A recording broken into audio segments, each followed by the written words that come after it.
¿Qué secretos guarda una familia por generaciones? ¿Y qué sucede cuando salen a la luz? El pintoresco pueblo de Tapalpa, enclavado en la sierra de Jalisco, siempre supo que los Pineda eran una familia especial. Pero lo que no sabían era cuán sombrío era su legado. La profanación de la cripta de doña Elena, la matriarca, y la desaparición de su cuerpo no fue el primer evento extraño en la propiedad, pero sí el más perturbador. Las marcas en la piedra de la tumba, la tierra revuelta y el silencio mórbido del lugar dejaban la sensación de que algo mucho más antiguo y cruel se había manifestado. Un misterio que nadie se atrevía ni a susurrar. ¿Qué es más terrible que la muerte? La respuesta llegó cuando el cuerpo del heredero, Bernardo Pineda, fue encontrado en un pozo seco en el fondo de la hacienda. El pozo, un hoyo oscuro y vacío, se convirtió en el escenario de una muerte silenciosa e inexplicable. La autopsia determinó que había fallecido antes de ser arrojado, sin signos de violencia. Sin embargo, su rostro reflejaba un pavor indescriptible, como si en los últimos segundos de su vida hubiera visto algo que lo llevó a la desesperación total. Las preguntas se acumulaban, la gente del pueblo se alejaba y el miedo se convertía en la única verdad. ¿Y si el peor secreto de los Pineda no era la muerte, sino lo que ésta representaba? ¿Y si todo estaba conectado de una manera que desafiaba la razón y la lógica? Doña Elena, la matriarca, guardiana de los secretos, y su hijo, el heredero ambicioso, el pueblo de Tapalpa, con su fe y sus leyendas, ahora se enfrentaba a la cruda realidad de que la verdad sobre los Pineda no era algo que la iglesia o la ciencia pudieran explicar. La muerte era solo el principio. En medio del pánico y la especulación, surge un nombre para poner orden: Santiago Ruiz. No es un detective, sino un periodista, un cronista de la verdad que viene de la capital, Guadalajara. A sus 28 años, su juventud esconde una ambición feroz y una mente afilada, entrenada para desentrañar misterios con hechos, no con fe. Sus credenciales son impecables, forjadas en las ajetreadas redacciones de la Crónica de Guadalajara, donde se hizo de un nombre como un profesional serio y escéptico. Para Santiago, el mundo es una serie de ecuaciones lógicas por resolver, y lo sobrenatural es solo una distracción para mentes perezosas. A pesar de su profesionalismo, el caso de los Pineda le toca una fibra sensible. Años atrás, su propia hermana menor desapareció sin dejar rastro, un misterio que la policía nunca pudo resolver. Ese dolor silencioso y profundo se convirtió en su verdadera motivación, la chispa que lo impulsa en cada investigación.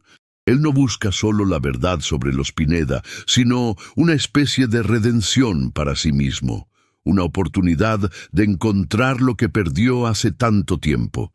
La desaparición de doña Elena y la muerte de Bernardo no son solo titulares para él, sino la promesa de que, esta vez, puede encontrar las respuestas que el destino le ha negado. Santiago llega a Tapalpa con un aura de autoridad y una mirada de quien busca más que la versión oficial de los hechos. Su llegada provoca una mezcla de curiosidad y desconfianza. Los tapalpenses, acostumbrados a resolver sus problemas con oraciones y supersticiones, lo ven como un forastero arrogante, alguien que no entiende la profundidad de lo que está sucediendo. Pero a él no le importa. Su única misión es desenterrar la verdad, capa por capa, aunque eso lo lleve a confrontar la oscuridad del alma humana, o algo peor. La Sierra de Jalisco, en 1903, formaba un escenario de belleza brutal y aislamiento. Bosques de pinos y robles se extendían por valles profundos y montañas escarpadas, donde la neblina rastrera era una presencia constante, dándole al paisaje un aire de misterio y silencio perpetuo. Era en este ambiente donde se anidaba el pequeño pueblo de Tapalpa, un lugar donde la vida seguía un ritmo dictado por la naturaleza y los campanazos de la iglesia local, que resonaban como la voz de la autoridad moral y espiritual en cada valle y colina. El aire frío y húmedo tenía el olor de la tierra mojada, del pino y de las fogatas lejanas. La época era de efervescencia silenciosa. México vivía bajo el régimen de Porfirio Díaz, un periodo de aparente estabilidad que escondía profundas tensiones sociales y políticas, el preludio de la revolución que vendría. Pero en Tapalpa, el poder real no estaba en el gobierno, sino en la Iglesia Católica. El padre Alfonso era la figura más prominente, un guía espiritual que moldeaba la moral y las costumbres de la comunidad. La fe era la base de todo, el refugio contra el miedo, la respuesta para lo inexplicable, pero no siempre era suficiente. La religiosidad del pueblo, aunque dominada por el catolicismo, llevaba las cicatrices de una vieja fe indígena. Leyendas y supersticiones sobre la naturaleza y sus entidades misteriosas todavía persistían, mezcladas con los rituales católicos. El bosque oscuro y el eco de los campanazos creaban un ambiente propicio para que lo sobrenatural y lo mundano se entrelazaran, para que la verdad se escondiera en rumores y leyendas. La comunidad vivía con un pie en la devoción y otro en el miedo ancestral a lo que la sierra guardaba, y los susurros sobre la familia Pineda se hacían más frecuentes. Los Pineda eran un pilar de la comunidad, una de las familias más antiguas y ricas de la región. Su riqueza e influencia, sin embargo, siempre vinieron acompañadas de un halo de misterio. Eran aclamados por su generosidad con la iglesia, financiando misas y obras, pero el origen de su fortuna era un tema tabú. La casa familiar, una antigua construcción de piedra, estaba aislada en la cima de una loma, con vistas al pueblo y a la vasta sierra, como si ellos observaran todo desde una posición superior e inalcanzable. El ambiente físico y social de Tapalpa era, por lo tanto, el escenario perfecto para el drama que se desarrollaba. La neblina que cubría las montañas no era solo un fenómeno natural, sino un velo que escondía secretos. Los bosques, que parecían pacíficos a la luz del día, se transformaban en un laberinto de sombras y sonidos desconocidos por la noche. El olor a pino y tierra se mezclaba con el de la cera de vela e incienso que emanaban de la iglesia, creando una atmósfera que era al mismo tiempo sagrada y aterradora, donde la razón y la superstición luchaban por la supremacía. La comunidad, forjada en un contexto prerevolucionario, era profundamente patriarcal, con el hombre al mando y la mujer subserviente, pero la matriarca de la familia, doña Elena, tenía una fuerza indescriptible, la guardiana silenciosa de los secretos. La muerte del heredero y la desaparición de su cuerpo de una cripta que se suponía sellada sacudieron la estructura de poder de la familia. La tradición y la modernidad, la fe y el escepticismo, el pasado y el presente chocaban violentamente, y el periodista Santiago Ruiz estaba justo en medio de este huracán. Necesitaba entender al pueblo, su fe, sus miedos y sus leyendas para poder siquiera empezar a entender el crimen. El silencio del lugar solo era interrumpido por el viento que soplaba a través de los árboles y el eco distante de los campanazos, creando un paisaje sonoro que era tanto melancólico como amenazador. El olor a incienso, que se mezclaba con el del musgo y la humedad, reforzaba la idea de que Tapalpa era un lugar donde lo sagrado y lo profano convivían lado a lado, en una danza extraña y peligrosa.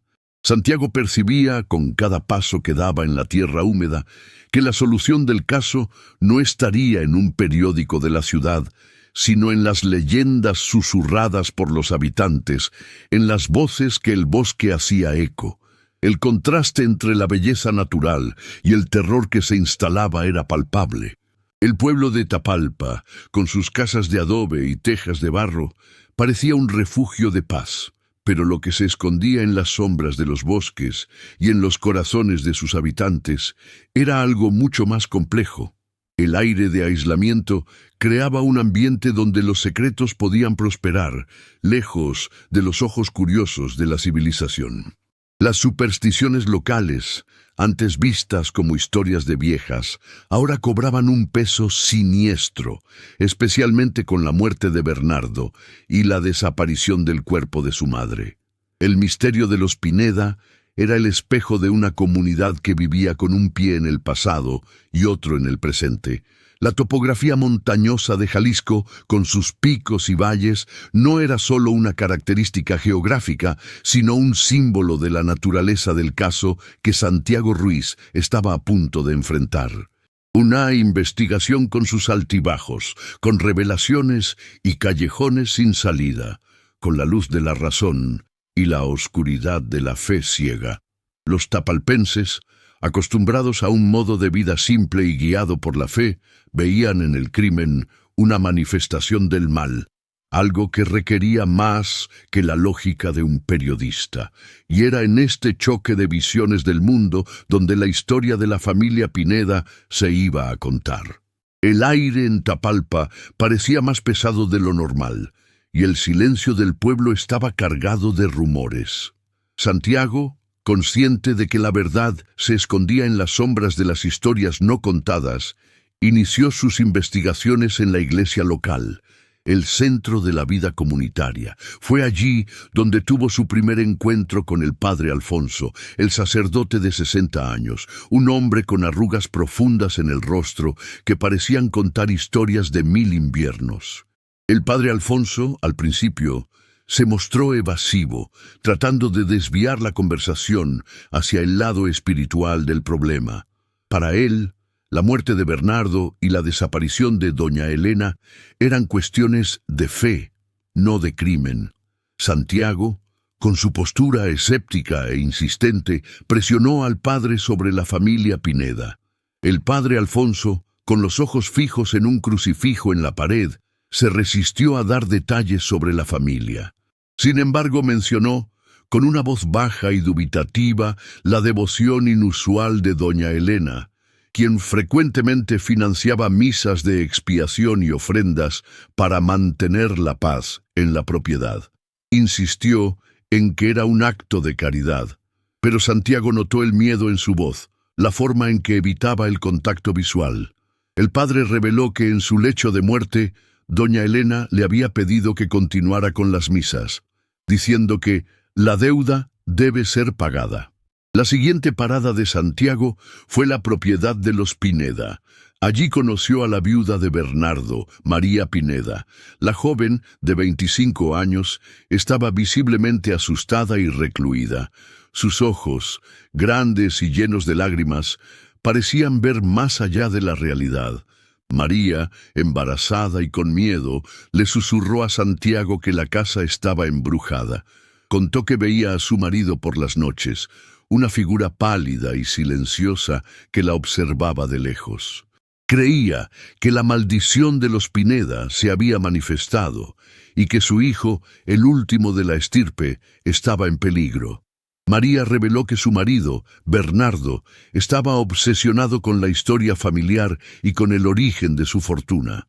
Pasaba horas leyendo libros antiguos y explorando la propiedad. Ella temía lo que había descubierto. La viuda, sin embargo, ocultó la existencia de un antiguo diario de doña Elena, temiendo que Santiago lo usara para desenterrar secretos que pudieran perjudicar a su hijo. Con cada palabra, el miedo de María se hacía más evidente y Santiago percibía que la verdad estaba en la intersección entre lo que ella hablaba y lo que ella temía. Los tapalpenses, reacios a hablar con Santiago, lo trataban con desconfianza. Pero un rumor se destacó, la leyenda del pacto de sangre. Contada por un viejo leñador, la historia hablaba de un acuerdo hecho por los ancestros de los Pineda con una entidad del bosque, un pacto que garantizaba prosperidad a cambio de un sacrificio.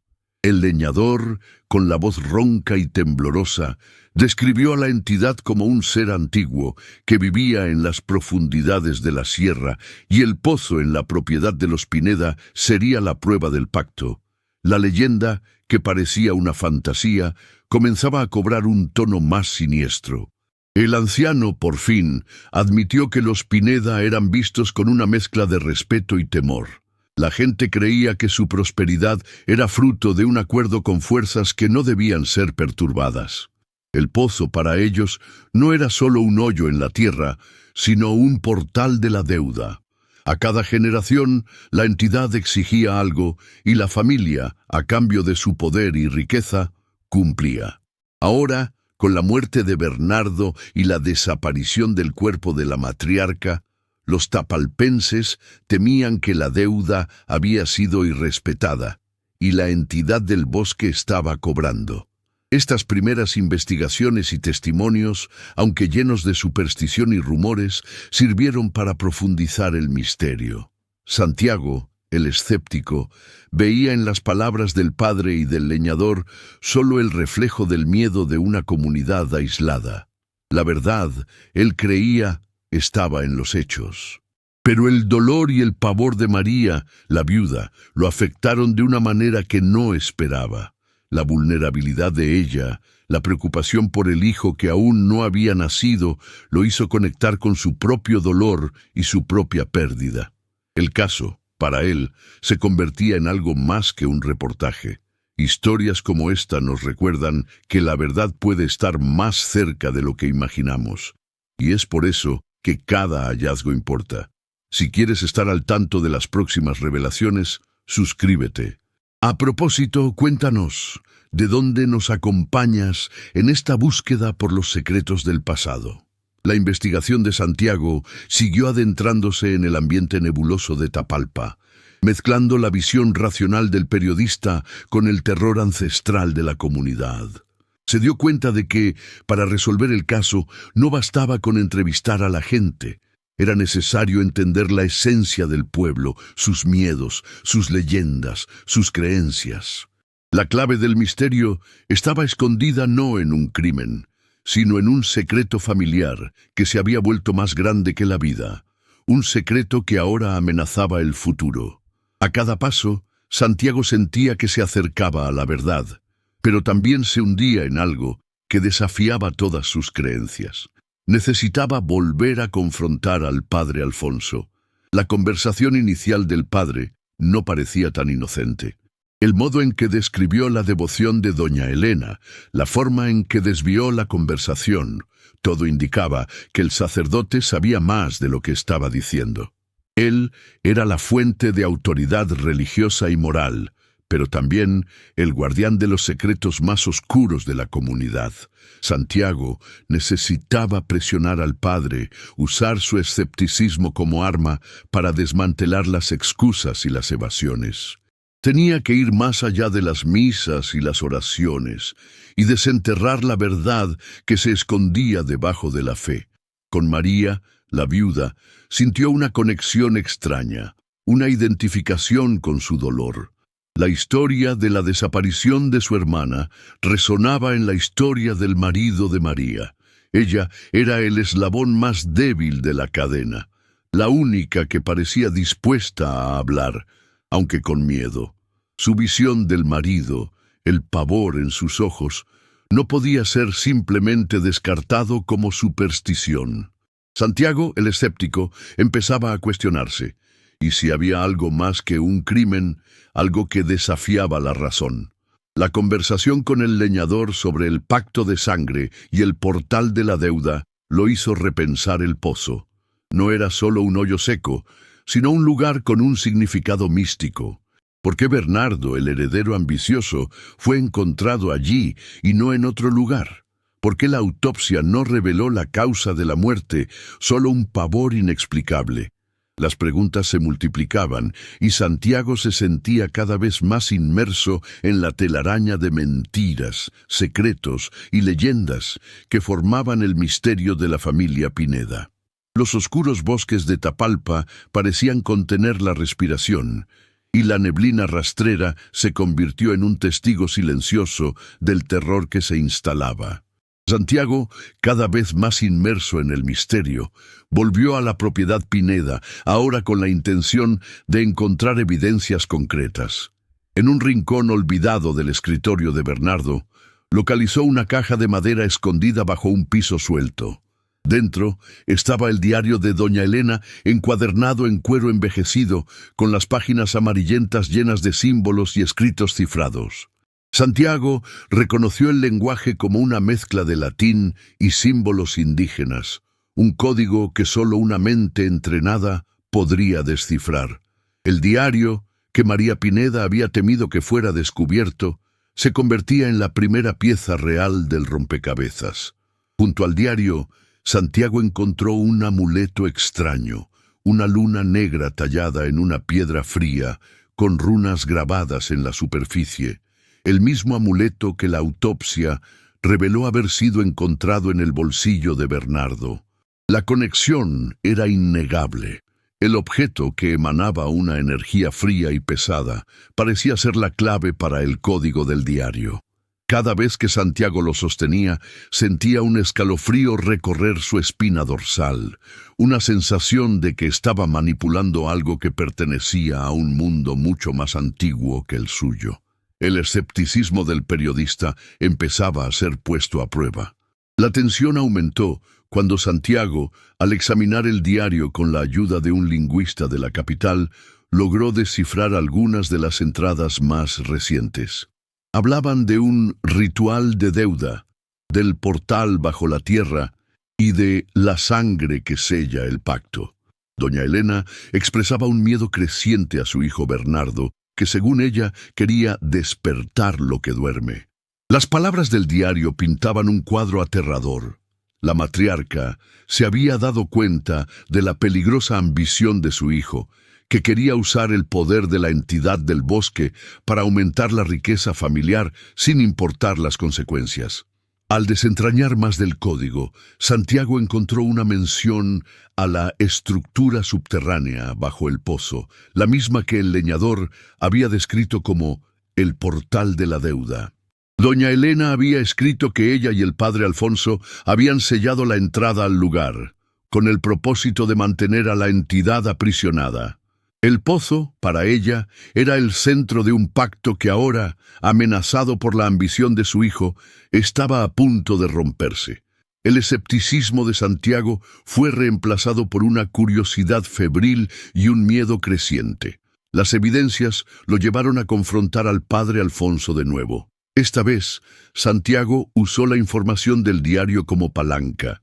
El padre, con el rostro pálido, no pudo ocultar más la verdad. Admitió que doña Elena lo había buscado en secreto, temiendo que su hijo, obsesionado con la leyenda, fuera capaz de romper el sello del pozo. Confirmó que la familia Pineda financiaba las misas para mantener el pacto de sangre, un intento desesperado de su matriarca de garantizar la paz y la seguridad de su estirpe.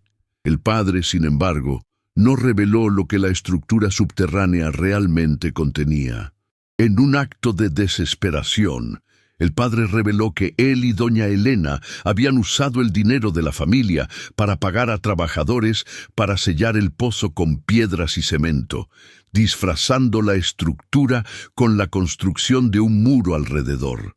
Sin embargo, confesó que el pacto se estaba debilitando y que la entidad del bosque estaba cada vez más cerca de liberarse. El padre, asustado, insistió en que la única forma de salvar el pueblo era a través de la fe y la oración, y que el periodista debía abandonar la investigación. Santiago, sin embargo, se sentía más motivado que nunca. Con cada pedazo de información que desenterraba, con cada evidencia que encontraba, el caso se volvía menos sobre un crimen y más sobre una batalla entre el bien y el mal, entre la razón y la fe. El diario, el amuleto, las palabras del padre y las leyendas del pueblo se unían en una narrativa siniestra que lo forzaba a cuestionar todo lo que creía. El misterio, antes solo un caso de desaparición, ahora tenía un peso sobrenatural. Se dio cuenta de que la muerte de Bernardo y la desaparición del cuerpo de doña Elena no eran eventos aleatorios, sino parte de un plan mayor, un plan que involucraba un pacto de sangre, una entidad del bosque y un pozo. Con cada revelación, la tensión aumentaba y el miedo de Santiago se volvía más real. Ya no estaba solo investigando un crimen, estaba entrando en un mundo que desafiaba todas sus creencias y su formación racional. El siguiente paso era claro: encontrar la estructura subterránea. El pozo se convertía en el centro de un misterio que unía el pasado y el presente de la familia Pineda. Santiago estaba seguro de que la clave para la muerte de Bernardo y la desaparición de su madre estaba allí, pero no sabía si estaba preparado para lo que iba a encontrar. Una oscuridad sobrenatural cubrió Tapalpa la noche de luna nueva. La neblina que venía de la sierra era más densa de lo normal, y el silencio solo era interrumpido por el sonido distante de una campana de iglesia que parecía sonar de forma desesperada. Santiago Ruiz, provisto solo de su linterna y de la certeza de que el diario de doña Elena era la clave, volvió al pozo. Apoyada en un pilar de piedra, María Pineda, la viuda, lo esperaba, con los ojos rojos y una expresión de resignación. El amuleto de luna negra que ella había recuperado de la autopsia colgaba de su cuello. El diario había sido claro: la luna nueva era el momento crucial. El momento en que el pacto de sangre se debilitaba y la estructura subterránea, el portal de la deuda, era más vulnerable. Con la ayuda de María, que lo guió por un camino escondido, Santiago encontró un punto débil en el cemento que sellaba la entrada. Con cada golpe de su pico, sentía que la fuerza del misterio aumentaba, el miedo de que estaba a punto de liberar algo que no podría ser contenido. María, con los ojos fijos en la entrada, susurraba oraciones en una mezcla de latín y náhuatl, la lengua de sus ancestros. Una grieta se abrió, revelando un túnel estrecho y oscuro. El aire que venía de allí era frío, húmedo, y tenía un olor a moho e incienso, una mezcla de olores sagrados y profanos que Santiago nunca había sentido antes. La linterna reveló un descenso empinado y resbaladizo, con piedras y raíces de árboles formando una escalera natural. María, con una determinación que Santiago no había visto en ella antes, lo siguió. El amuleto en su cuello parecía brillar con una luz propia, como si estuviera respondiendo a la oscuridad de abajo. El túnel los llevó a una cámara subterránea, esculpida en la roca, donde el aire era denso y pesado. En el centro de la sala, un altar de piedra con un círculo de símbolos tallados en el suelo, los mismos que estaban en el diario de doña Elena. La cámara estaba vacía, pero las paredes estaban cubiertas de pinturas de un ritual antiguo, con figuras humanas ofreciendo sangre y joyas a una entidad del bosque. La verdad comenzaba a desvelarse, no en forma de palabras, sino en imágenes. María señaló una de las pinturas. El sacrificio era de un primogénito, el heredero de la familia. La sangre, mezclada con tierra y raíces, sella el pacto con la entidad del bosque. El círculo de símbolos en el suelo era el portal de la deuda, y el amuleto de luna negra, el sello de la deuda. A cada generación, la entidad exigía un sacrificio, pero los ancestros Pineda encontraron una forma de engañarla, ofreciendo riquezas en lugar de sangre, con la promesa de que la deuda sería pagada. La ambición de Bernardo, sin embargo, lo hizo querer romper el pacto, lo que llevó a su muerte. El silencio de la cámara fue roto por el sonido de un susurro. El susurro venía de dentro del altar, donde había un pequeño compartimento escondido. Santiago, con la linterna en la mano, abrió la puertecita de piedra. Dentro estaba el cuerpo de doña Elena, no un esqueleto, sino un cuerpo momificado, preservado por hierbas y resinas. Lo que había en su rostro, sin embargo, no era paz, sino una mirada de puro terror, como si hubiera muerto con el secreto que ahora Santiago estaba desvelando. ¿Y si Bernardo Pineda no hubiera sido víctima de un asesino, sino de su propia ambición? ¿Y si la madre, la guardiana del pacto, fuera la responsable de su muerte? El diario, el amuleto y la cámara subterránea se convertían en la escena del crimen. La tensión era palpable.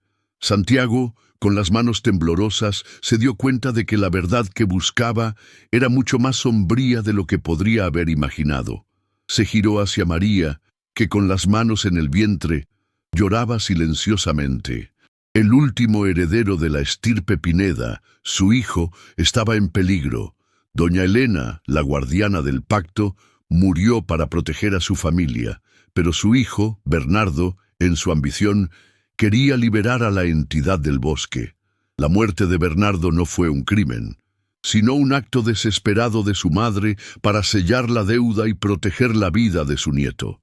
El misterio estaba resuelto, pero el peligro estaba lejos de terminar.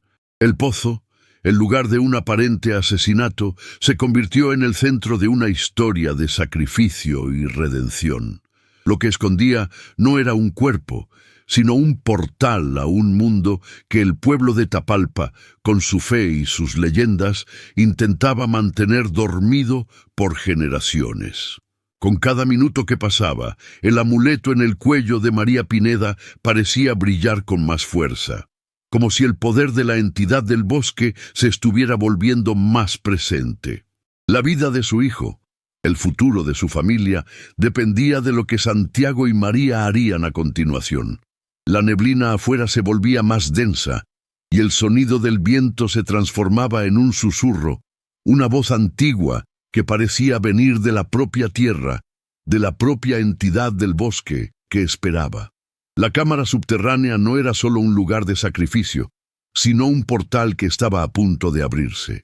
El pasado, con sus secretos y pactos, estaba a punto de colisionar con el presente, con las ambiciones de Bernardo y la esperanza de María.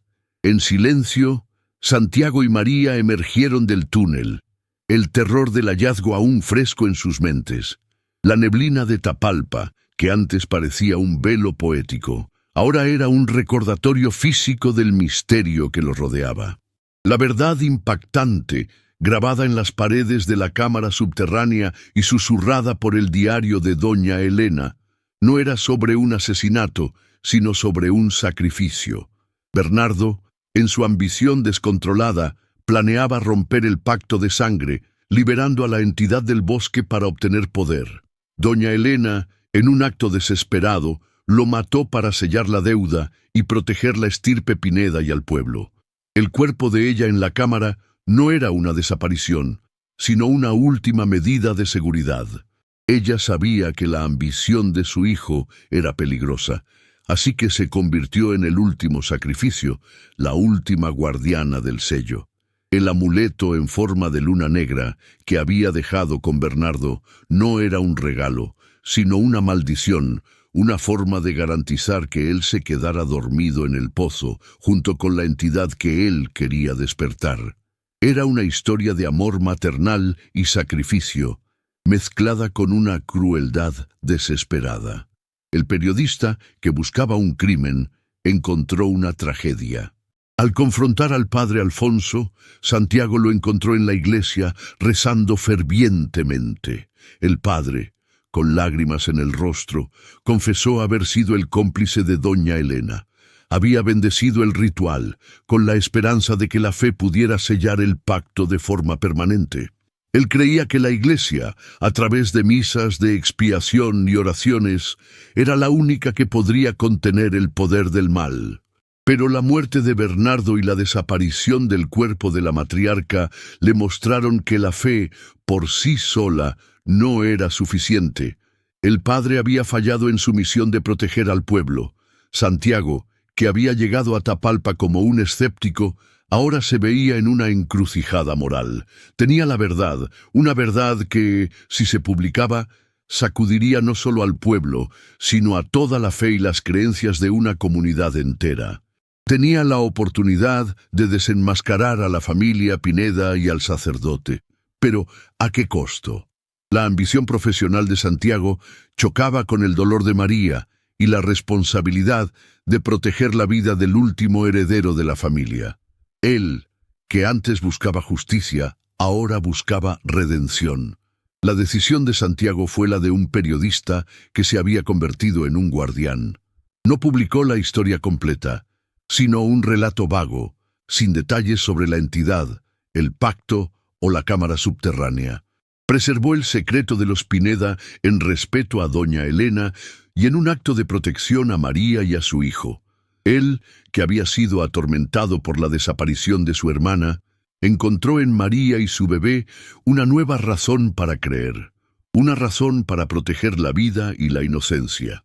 María y Santiago formaron una alianza silenciosa. Ella, la viuda con miedo, y él, el periodista escéptico, se convirtieron en los nuevos guardianes del secreto de los Pineda. Se prometieron el uno al otro que protegerían al último heredero de la maldición, garantizando que el pacto de sangre nunca más fuera necesario.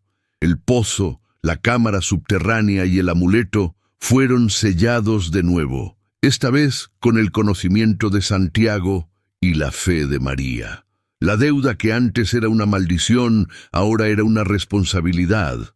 El caso de la familia Pineda nunca fue totalmente resuelto a los ojos del público. La policía local cerró la investigación, aceptando la historia de un accidente trágico y una desaparición inexplicable. Pero en Tapalpa la gente siguió susurrando sobre el pacto de sangre y la maldición de los Pineda.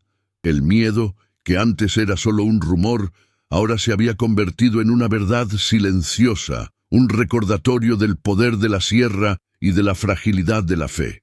El silencio, el secreto y el miedo se convirtieron en la herencia del pueblo. Santiago, con su misión cumplida, dejó Tapalpa con una nueva perspectiva sobre la vida. Él, que buscaba la lógica detrás de cada evento, descubrió que la verdad no siempre encaja en un titular de periódico. Aprendió que hay cosas que desafían la razón, cosas que la fe, la ciencia y la lógica no pueden explicar. El misterio de Tapalpa, que lo llevó a confrontar la oscuridad, lo hizo encontrar la luz de la redención en María y su hijo. Él, que antes buscaba respuestas, ahora buscaba paz. Este caso, como muchos otros, nos recuerda que el pasado aún guarda secretos que desafían nuestra comprensión, y que la línea que separa la fe de la superstición, la razón de lo sobrenatural, es más delgada de lo que imaginamos. Si quieres seguir nuestras próximas investigaciones, suscríbete y activa las notificaciones para no perderte ni un solo capítulo.